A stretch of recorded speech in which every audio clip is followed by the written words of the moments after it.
And we're live. We're live back again on Tuesday, April 14th, 2026, House Transportation.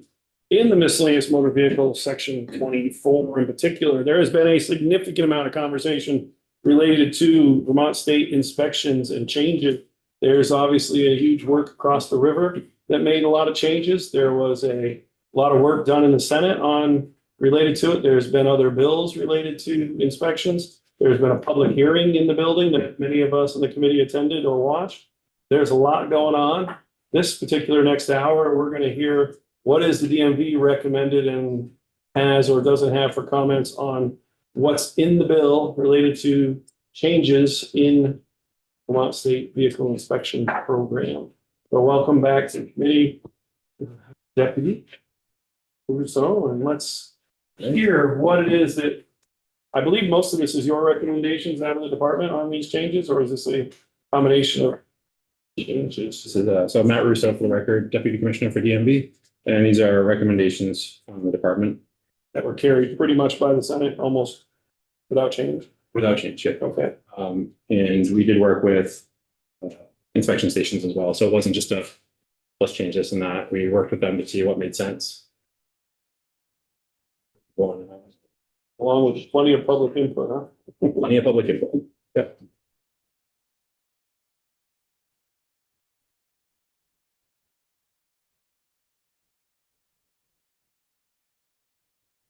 There's 29 of 37.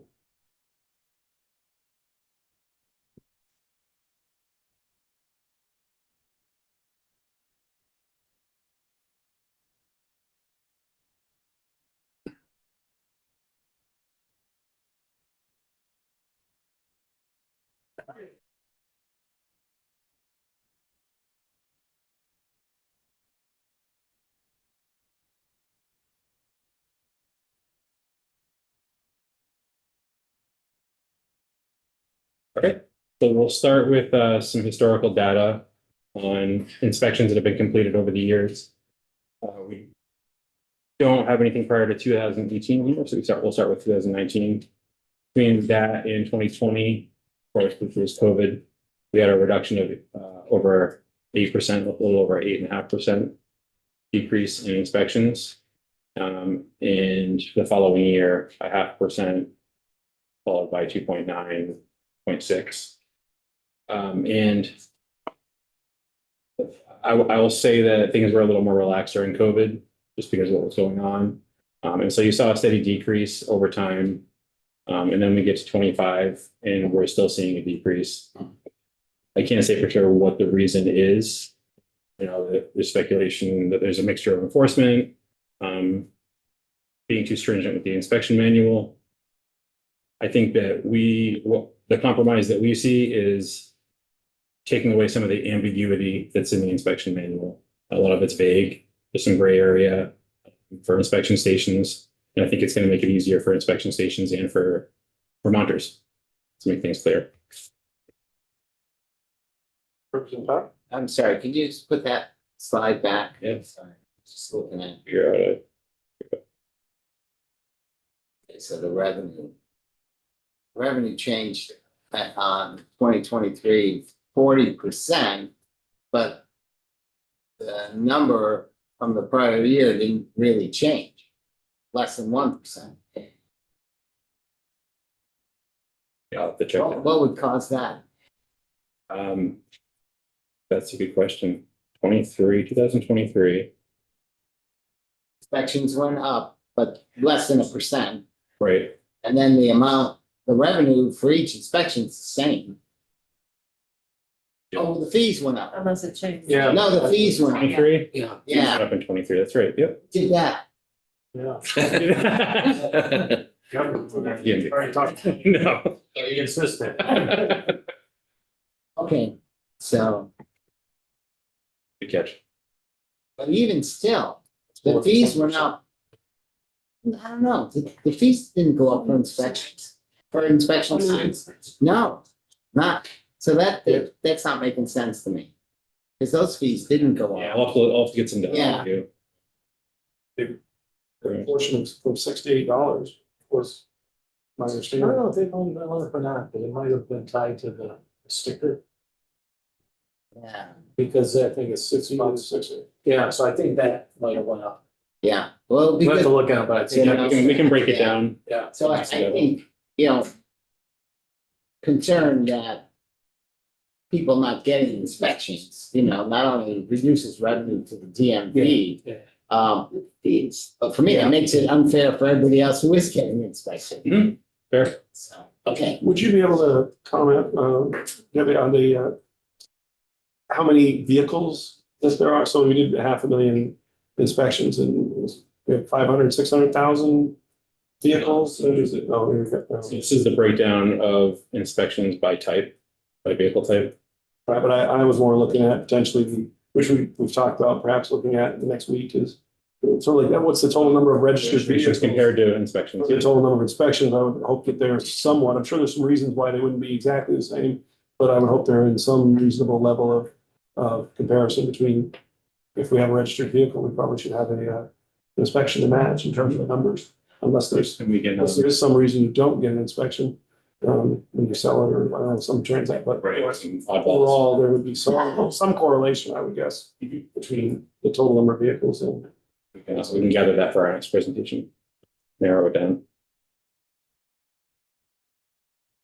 So the reason for and the goals for our proposed changes, safety enhancement, we're going to prioritize inspections that address true safety risks and ensure the well-being of all road users. Clarity and consistency, provide clear, consistent guidelines to reduce confusion. As I said, there's a lot of ambiguity in the inspection manual. We're trying to remove the gray area, make it black and white, both for Vermonters and inspection stations. do you have a marked up one you're already working on that says, here are the things where, or would you be able to share, like, Absolutely. here are the things, because that might be good to see So what you're planning to change. And also, we discussed the process, is, the wording allows the DMV to go through and make the changes without going through the rulemaking, even though you have to go through with it at the end. And can you say why there's a need to go faster? as we go through this process, well, I'll start with that. I don't know if that language is in there anymore. Right now, we're doing an emergency rulemaking process, followed by the regular rulemaking process. Our goal to remove it from the rulemaking process was to make speedy changes. Right now, the process takes 8 to 9 months. Meanwhile, we're trying to make changes for Vermonters to alleviate the stress of paying for inspections and repairs for vehicles. And so the quicker we can do that and we can identify changes that are needed, the quicker we can relieve that stress.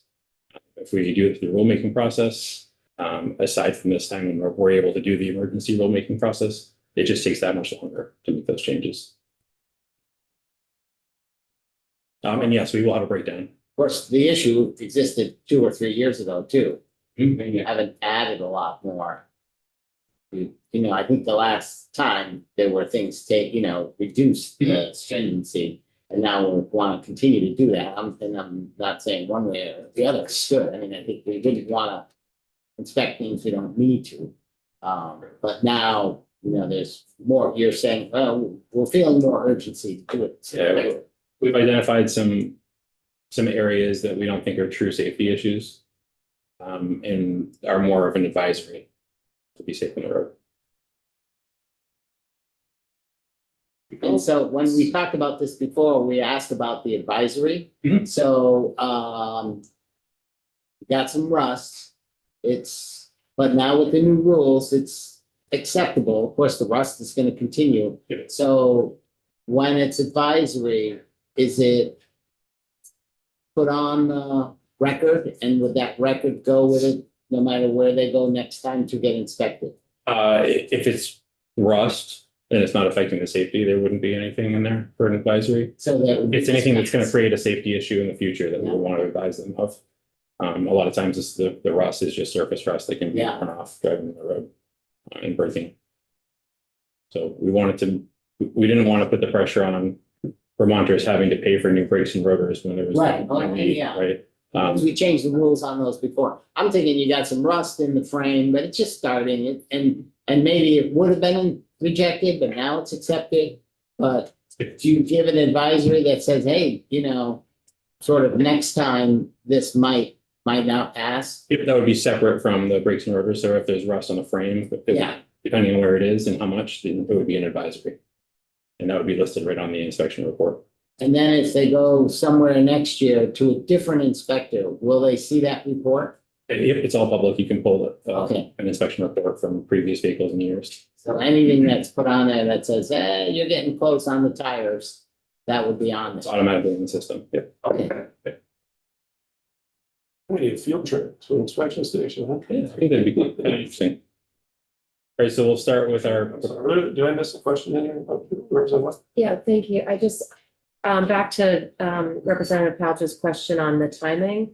So if this were not to go through the emergency standard, it would take an additional 8 to 9 months to, so the standard rulemaking takes 8 or 9 months, you said? Mhm. And if we go through with this emergency provision, then we can enact this pretty much right away. we can have it done, once we do the programming, which takes a little bit of time and testing it, we will hopefully have it done by August. So the emergency status basically buys 8 or 9 months. Yeah. Okay, because I mean, I share some of the same concerns with Representative Pouch, like, I really appreciate wanting to address this is a cost issue for Vermonters, but whether it truly falls into the category of an emergency and questioning that. Thank you. I guess I want to make sure I understand that you will still have to go through the rulemaking process while the emergency rules are in place to get those rules ultimately to the end. And Yeah, it was supposed to go through the LPR process and well, we would be able to enact it right away while we're waiting for it And then to. adjust any changes that came out during that process. Right. Representative Rao? Is there a cost administratively to pursuing the emergency process that wouldn't be there with doing it the normal way? I'm not aware of. Representative Rao? So I'd be interested in seeing, like, because we have a list of kind of things that would be considered or that you're considering, I think, in the bill, but just topics, really. It would be good to see, where you are and what the process was to come up with those, like who worked on that. Yeah, we sat with our team and went through the entire manual to figure out what we thought was a true safety issue. Once we narrowed that down, we brought it and kind of did a tally with the inspection stations. Say, hey, what do you think of this? Is this, or are there any recommendations that they Okay, had? so they were brought in on the process. Are they all brought in, or do you have a sample of them? Just a sampling. Yeah, We weren't able to do it with every inspection station, but that's also why we had the hearing too, to yeah. hear from other inspection stations or people that had issues. The hearing, there was one hearing which I attended, which was on, do we get rid of it? That was one hearing I went to. Was this a different one? It was supposed to be this was included, Oh, changes. so there were a few people I that. think it was kind of muddied, it was mixed together, Yeah. but the goal was to see what the feel was for these changes. At the same time as hearing what people thought about the 2-year or getting rid of it. Okay.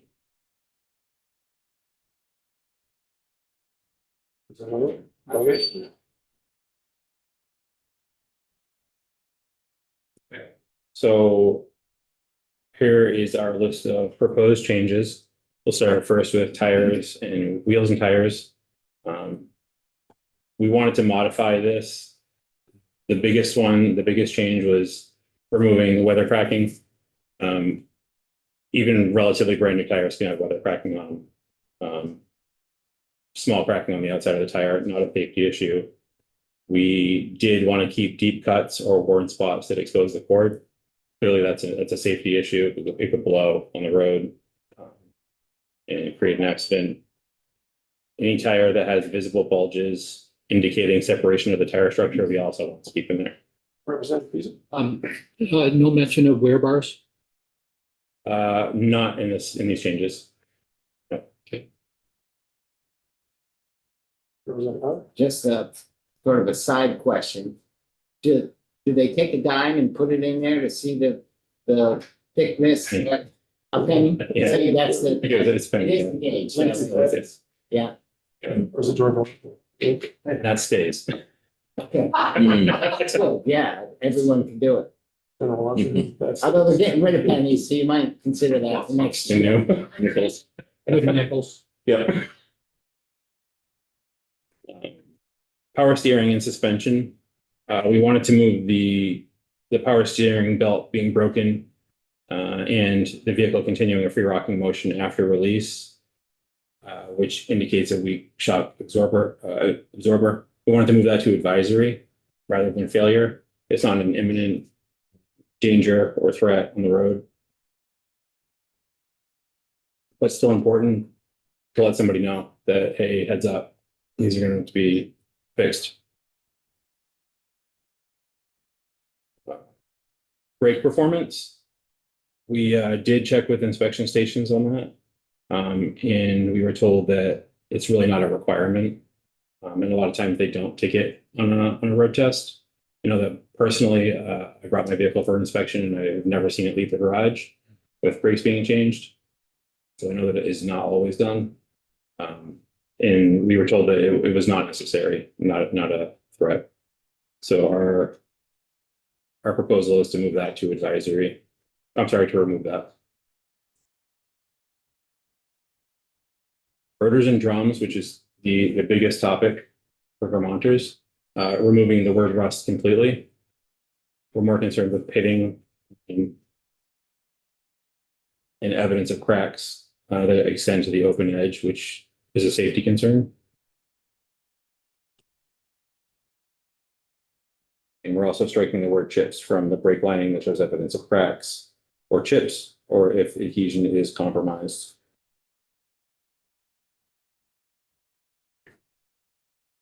Lighting and electrical systems. We're moving the following to advisory from a failure. License plate lamps, backup lamps, front clearance lamps, and rear clearance lamps. I think there might have been a question last time on what a clearance lamp is. And that's basically so you can see how big a vehicle is from a distance. The top of like a tractor trailer, you can see the lights. So are you saying you don't need, it would be an advisory if your backup lights don't work? Correct.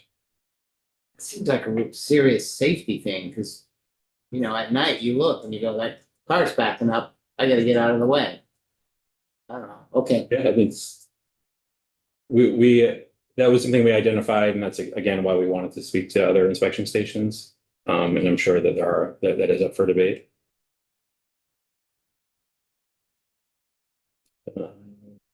Headlamp aiming, removing the entire section on headlamp aiming. We were told that they rarely perform this test when changing the bulbs, and that it wasn't necessary. Is the process for headlights substantially different in today's world of headlights than it was, 20 years ago? Is it? I would assume, but I can't say for sure. So you were told when you change a bulb, they don't do a re-aiming test, but if I go in for inspection, they're supposed to look to see that they're aiming in the right direction. Correct. And we also were told that the equipment they're using for calibration is not always the same, which kind of leaves a little bit of ambiguity.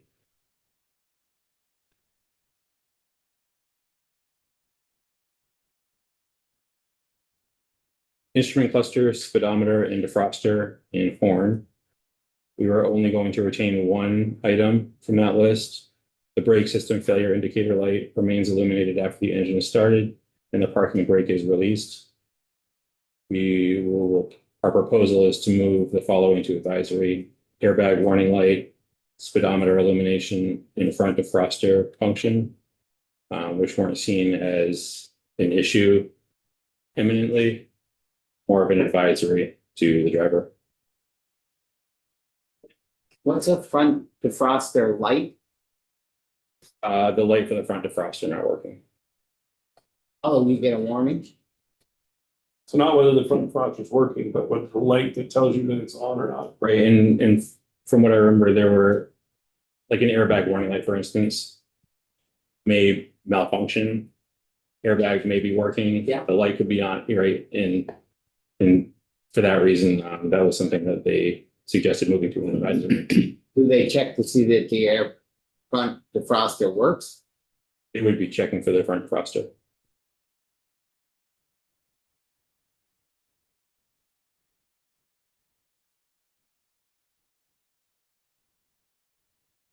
I have vehicle glass. This is for the star brakes or the bullseyes that are larger than 1.5 inches within the part of the critical area, moving it to advisory rather than a failure.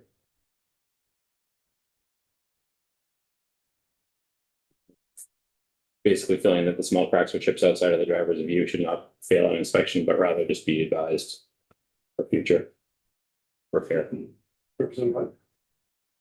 Just to make sure I'm clear, a star break or a bullseye, those are just different pings in the windshield. Little shapes of the chips or the dings in the windshield.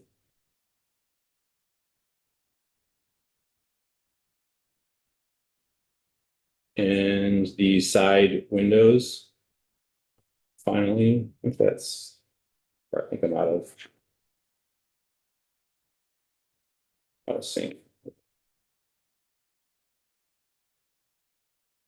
I have side windows here. All right, we'll do exterior body and sheet metal. Oh, hold on. It feels like we're having, you know, a rulemaking right now.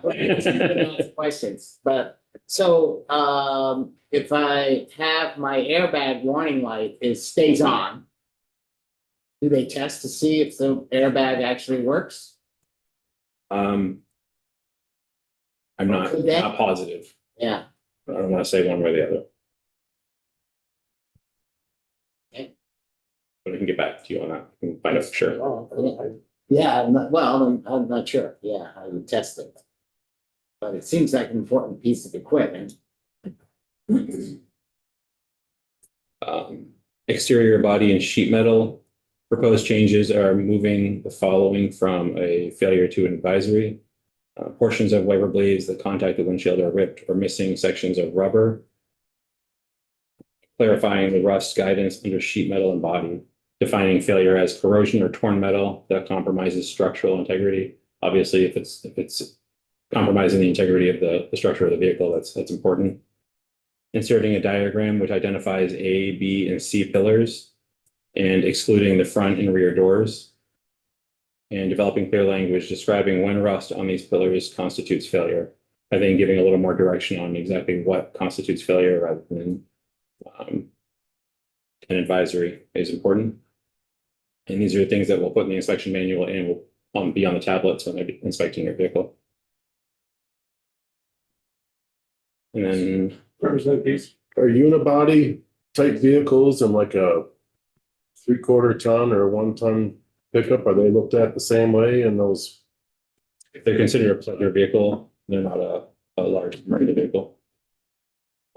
Which is a separate section of the inspection manual. So if my 1 ton truck has rust in the body, it'll get rejected?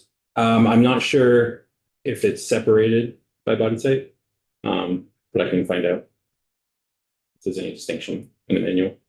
Seems like we should, Mhm. because the unibodies, that does rely on the structural integrity of the chassis itself. Yep. And Yep. where a 1 ton truck that's got a frame that's this thick, Right. well, it's definitely gonna be different as far as. Yeah, I can definitely get that information.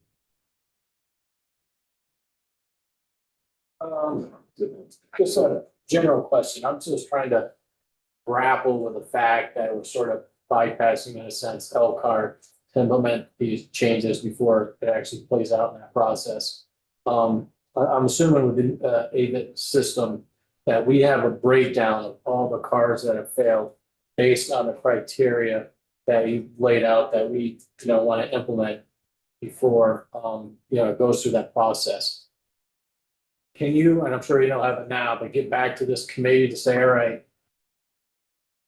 each section of how many cars have failed, because I'm not like, I want justification, saying this is emergency, we need to get on this ASAP. Mhm. Because you got all these cars failing, and I'm not sure. Not a lot of them have been failed because of them. Yeah. So, I mean, if you could get that, that'd be. Definitely, yeah. Me saying, all right, yeah, we need to get it, that's emergency.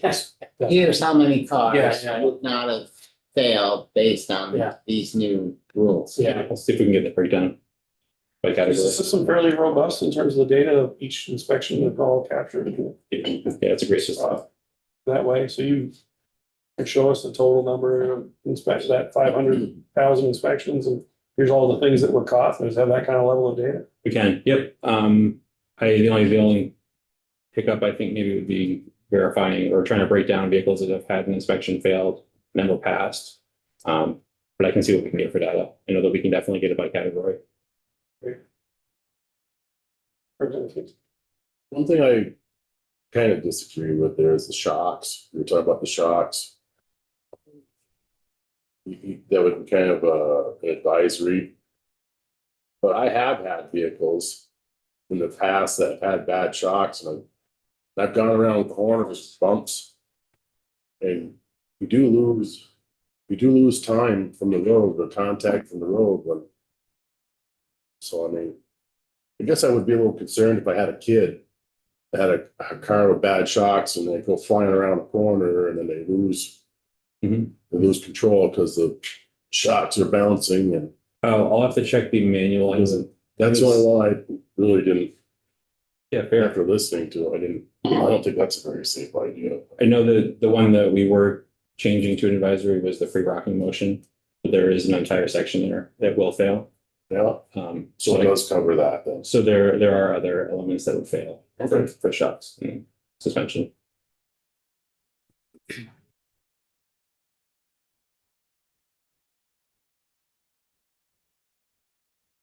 Then I will next, I wanted to bring an inspection report for you guys to look at. I know there were some questions about where an advisory is, or where we would detail an advisory. So this is the front page of what your inspection report would look like. Got the vehicle information at the top, station at the bottom, and these are the major categories in the middle section here with details. So if it failed, you would have a detailed note explaining why it failed. Or if it was an advisory, it would pass, but with an advisory next to it. So in the category result, there's pass, there's fail, will there now be advisory? There is an advisory. It's Oh, there is. pass or fail, there's still an advisory. So in the inspection manual, it will list what's an advisory. Here's what you need to do, or here's what would constitute an advisory, but it would pass, and then on here would be the details of that advisory. So you get your report and you still have notes on what they're advising you needs to be fixed. Not a fail right now, And the but next inspector, if they wanted, they could look to see the previous inspection record. they could. My hope would be that they would inspect it and see that they got it fixed, or that I would assume that in a year, it's probably going to deteriorate even more.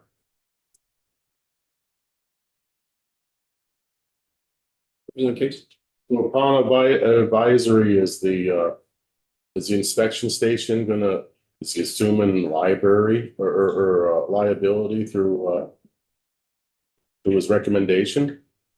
Is he, so if somebody goes off and gets an accident, even though that day it was passable, say tires, for instance, and say they just barely pass, and then a few months later, they get in an accident, a blowout, does that inspection station liable? I'll have to find out where the liability rests. We're expecting them to pass it if it actually passes. If it passed at the time, then it would be considered It's not a liability for that. not a liability. But as far as passing a vehicle that shouldn't have been passed, that would be. Right, but I'm talking about at the time of inspection, If it passed at the time of inspection, then it's good. that's good. Yeah.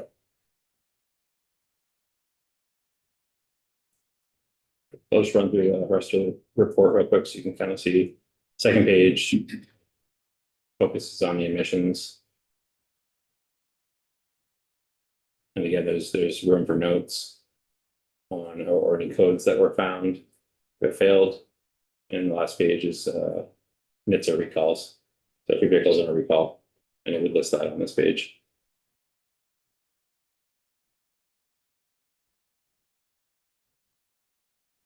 And that's all I have.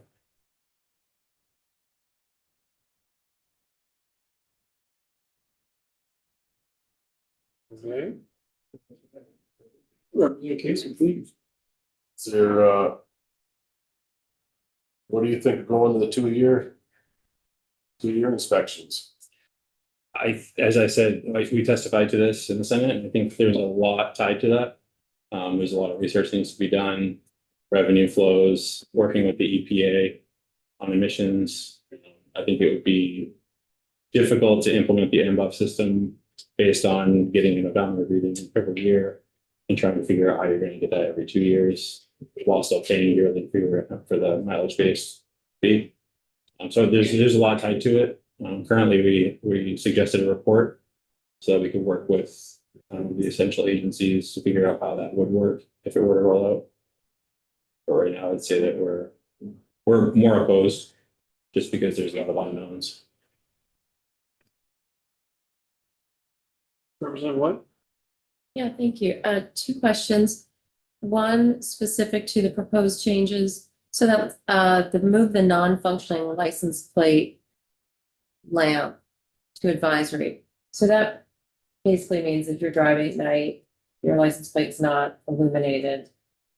I'm going 100 miles per hour and somebody wants to track me down and buy a license plate, they're not going to see my license plate.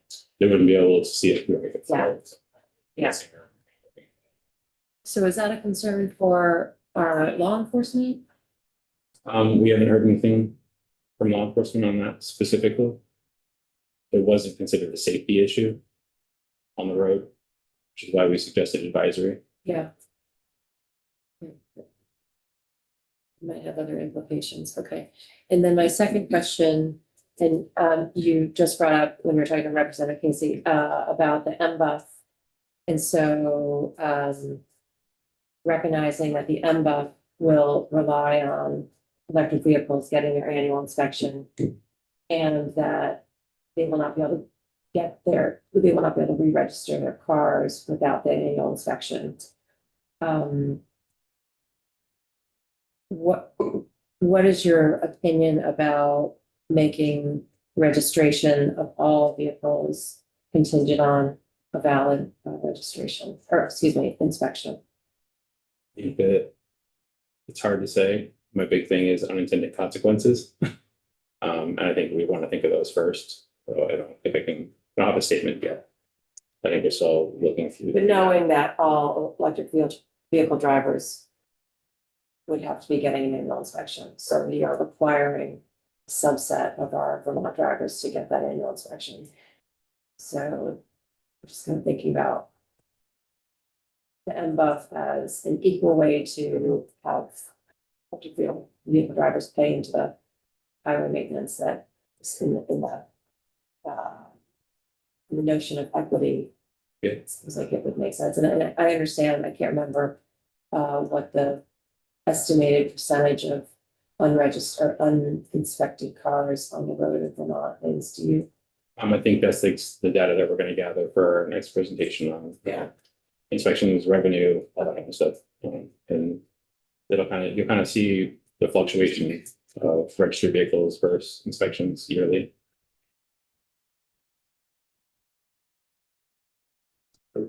Yeah, and so I am hoping to see that data to see, how many registered vehicles, the different types.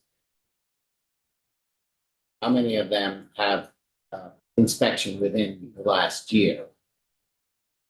Also, and I'm not sure, we might have to go to public safety folks, how many tickets are given out each year, maybe over the last 10 years, for failure to, have a valid inspection. Do you have that information? Oh, okay, that'd be good Get to that just to you. look at, yeah. Yeah, I I can think get the that to you. question is,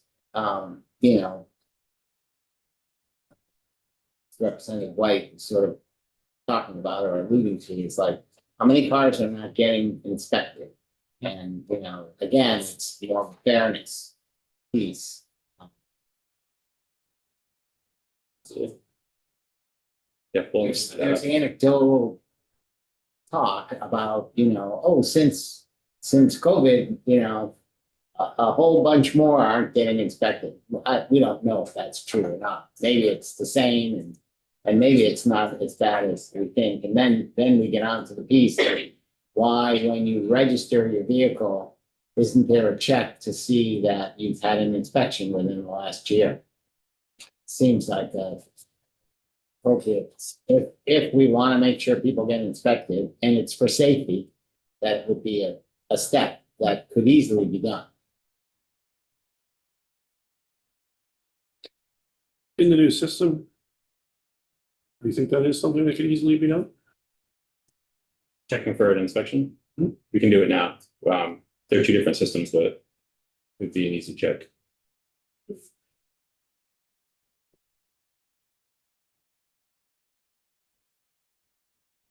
Then maybe people say, I won't bother re-register, won't bother re-registering. It's always unintended consequences for everything.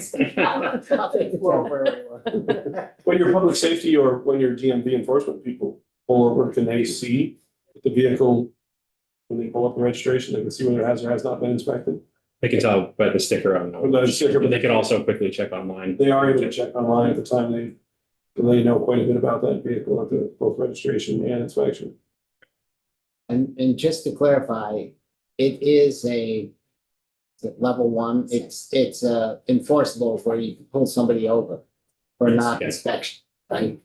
It's not a secondary, No, it's a primary enforcement, or they would call it. That's what they, yes, I know. Andrew was, the commissioner was talking about that with, I think in the Senate, that the whole primary and secondary thing, you can definitely pull a vehicle for non-inspection. not speaking from experience, but I know it can be pulled over. We're watching.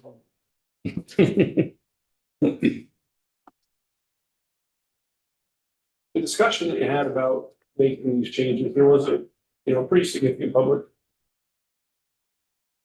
rise since New Hampshire made a major change, and there's quite a bit of discussion of this across the building. I can say that there's, I already get warnings that we're looking at a floor amendment to eliminate inspections when we get to the floor. Whether we do or don't, we need to be able to, if the committee goes down in the direction of what the Senate has passed over here, we're gonna need all of the data that we could possibly say to support, this is why we're going in this direction, these are the relaxed. So, I guess on the notes that I have here about coming back with the sections with the pieces of breakdown. Is there any estimate about what these changes would save Vermonters, and is there any way we could quantify that on what these changes might save Vermonters in activity and in repair and in less failed inspections? We don't have a percentage by category and whatnot. I'm sure I think the biggest savings is gonna be for brakes and rotors. Fairly certain every time I brought my vehicle in for an inspection, it's guaranteed I had to change the brakes and rotors. So we could probably narrow it down to a category like that, see how many failed, what's the average cost for brakes, what's the average cost for rotors. I feel like we could get a percentage of savings.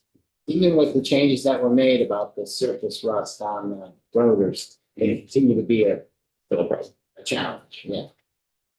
Ambiguous. I'm throwing it out maybe for your direction, but also the committee's direction. I haven't heard a lot lately. But boy, at the time of the public hearing and at the time of the articles and the time of the issues coming out about New Hampshire, there is an expectation that we're doing something substantial related to inspections in this bill. And I'm wondering, is what we saw substantial? In your opinion, and the DMV's opinion, of what these changes I are? think so. I think the other topic or change that we're making that comes up a lot are wheels and tires. It's the weather cracking. I mean, so many people fail for tires, and it's not because of the tread, it's because of the weather cracking. And they're perfectly good tires. They've just purchased the year before. There's no issue with them. They're not a safety hazard. But because of the language now, they would fail. So I think the brakes and rotors and tires are huge.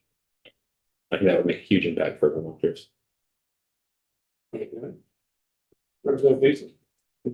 I would think, well, actually, I would think that, go get your rig inspected and the guy sells tires, does brakes.